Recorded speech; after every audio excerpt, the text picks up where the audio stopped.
Hey guys, welcome to book review number 17. I'm going to be doing 3 books today, all on Tibet. So let's get to it. First one, The Siege of Shangri-La, The Quest for Tibet's Legendary Hidden Paradise, by, Michael McRae.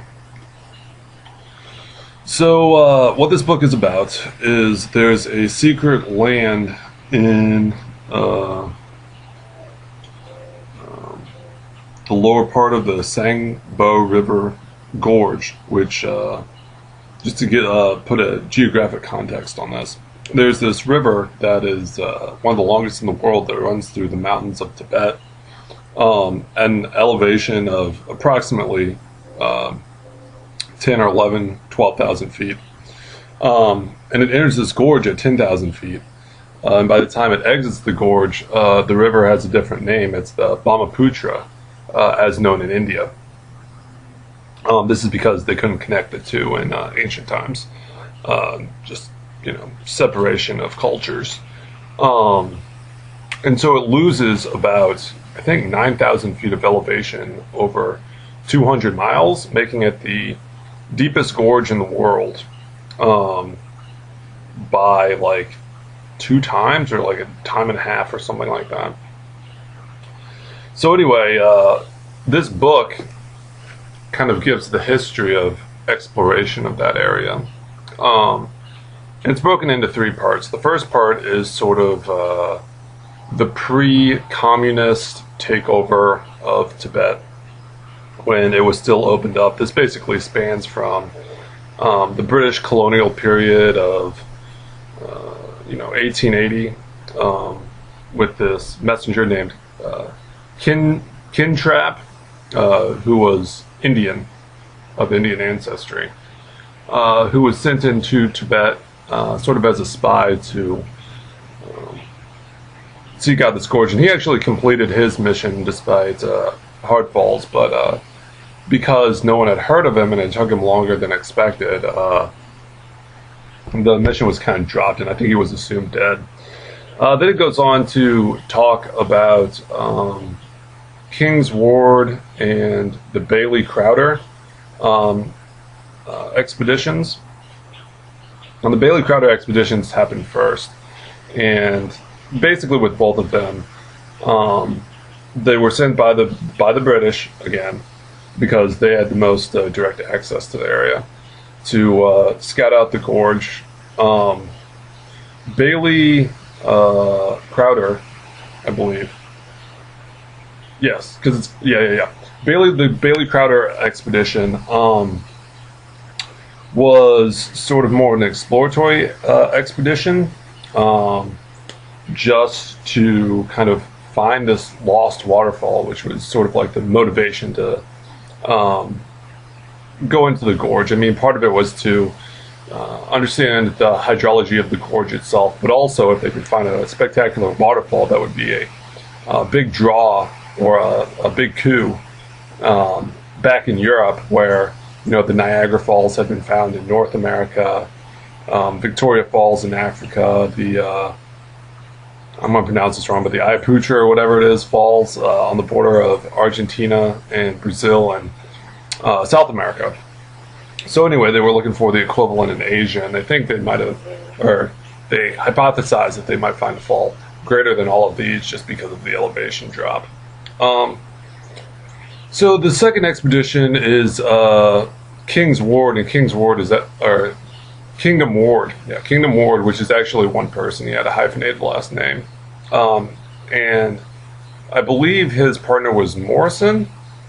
So anyway, Morrison was sort of like the geographer of the two. He collected all the boiling point data, which can be transferred to like elevation numbers and all that stuff. But Kingdom Ward was more of a famous botanist who led to many of the flowers we have in our gardens today, the seedlings being taken out of Southwest Asia, like the Yunnan, or not Southwest Asia, Southwest China, like the Yunnan and Sichuan, and also just the area around Tibet, and even areas in the Indian Himalayas. So yeah, they were the kind of the second big group. There were smaller groups that kind of freelanced this area, but they were the second big expedition by the British to enter Pimlico, as it's commonly known, or the Sangbo River Gorge. Pimlico is the native Tibet name for kind of the spiritual site associated with the gorge. And so anyway, both of these groups really penetrated most of the gorge, all but a very small 5-mile stretch. And we're really able to hypothesize at least the massive falls, like 300-foot falls plus. We're just not there. And so the idea of finding these falls was kind of given up for naught. And then around that same time period, well, kind of a little bit later, the Chinese invaded Tibet, as we all know, which closed off the border and really prevented any sort of further exploratory endeavors in the region. So cut to the mid-1980s, China is opening back up, and also there's a collection of sources that are collection of, I should say, traditional Buddhist tantric sources from the region that are talking about this area and a potential waterfall. Now, this is all very esoteric because of the way that tantric scripts work. But really, there was sort of like a race for the gorge, and not everyone would like to classify it as that, but that was kind of a motivating factor on the whole, or at least in the Western mindset. Did I skip over an area? No, I don't think I did.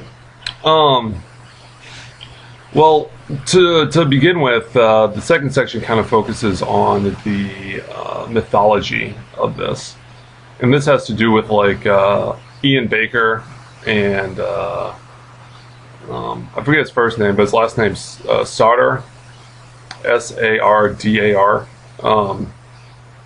who were some of the first explorers in the valley, but also kind of really embraced the spiritual side of it. Both Buddhists, both studied Bairal, which Pimlico is one. That's the name for a Tibetan holy place.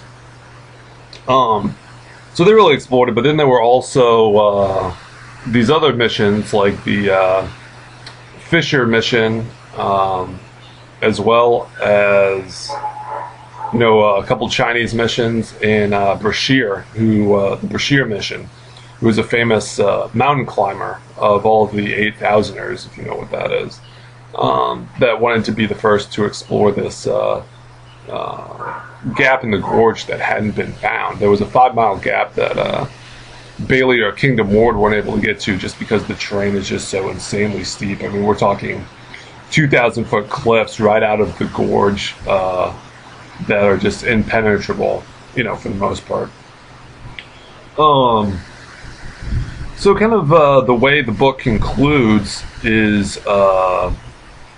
this race that happens, and kind of the general creeping up to the gorge,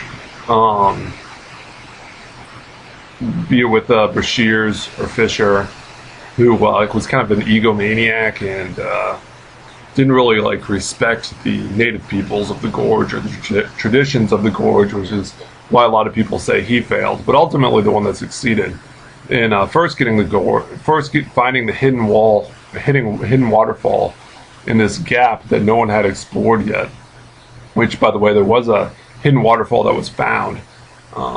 So Bailey and Kingdom Ward were wrong. Was Ian Baker, just a day or two ahead of the Chinese team that eventually found it. Now, there's some controversy here because Ian Baker and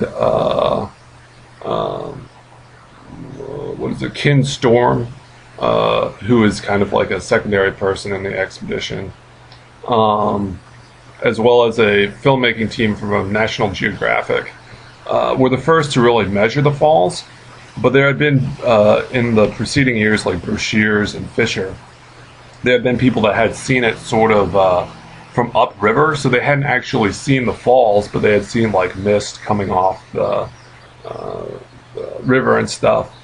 So they knew there was something there, but to what extent they really didn't know. But yeah, Ian Baker, using, I should give a shout out to the local tribes in that area, were the ones that really led him to it. The Monpa, which are people of Bhutan who moved there to find the hidden lands. Well, one of the Monpa led Ian Baker to this Hidden Falls. Now, the Hidden Falls is about 100 feet, which is certainly not larger than like Niagara or Victoria Falls, but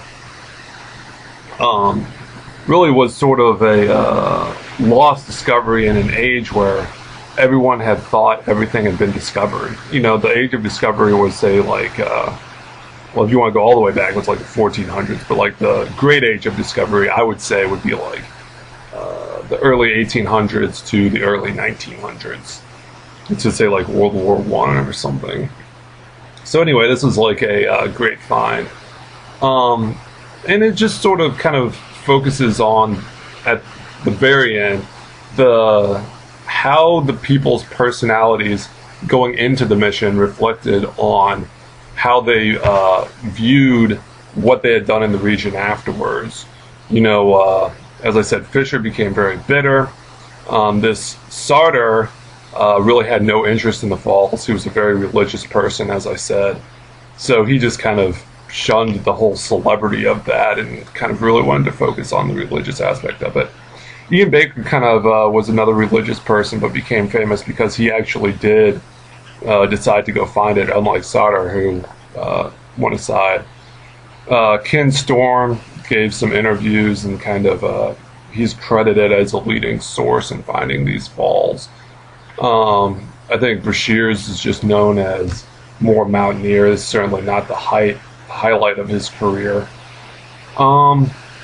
Yeah, and I guess if I were to say anything, I guess I've kind of missed, the biggest aspect I've kind of missed is the B-roll, or the secret lands that are mentioned in the book, that are really just, when you go into this gorge, I'll show you the book one more time.